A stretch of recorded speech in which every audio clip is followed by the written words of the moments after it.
What's up, everybody? You already know who it is. It's your boy Casey on the track once again. And just to start off saying, I am the CEO of Anime Records, as you will see in my description. You know, when you type it on the page. This is basically the introduction video. I'm trying to tell y'all that I'm about to start basically telling y'all the story of how I started Anime Records.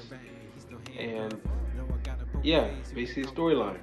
And then I'm gonna introduce some other people into the video sooner or later.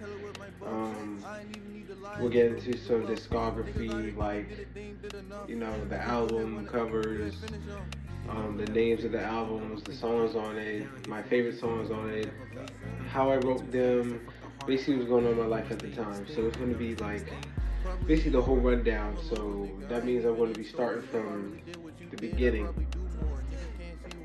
Yeah. If you want to check out my music, it's KC, capital K A $ double E. And Anime Records like anime. For those of you who like anime, you guys will like my album covers because I try to animate all my album covers as much as possible. Yeah. Truly. Let's stop for a second. Yeah, but I am at work right now. This is not my house. My house is not even in this area. I'm in James Island right now, but I live in North Charleston at the moment. I'm planning on moving, but I don't know where yet. But this is home so far. My label includes a few artists. I had more, but some of them either stopped rapping or making music and did their own thing, or others I no longer live around and they're in their own other, part of South Carolina, which is where I'm also at this moment.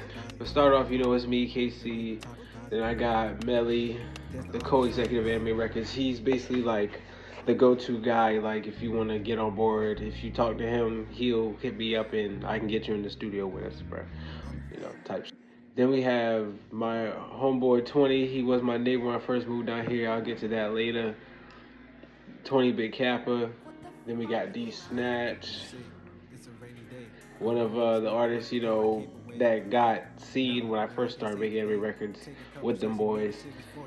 He was one of the first artists to ever get recognized for his flow, and people actually wanted to do business with him. And that's it so far. I mean, I had a couple of my brothers, NTFH and Facts. They've been on some songs. Then we had Freddie Smokes. One person who we're not going to name. And a couple other people. You basically get it just one. But the point is, I'm trying to build the label more. On some Wu-Tang type shit, but we're not just doing hip hop, y'all. We doing everything. I do R&B, I do hip hop, of course.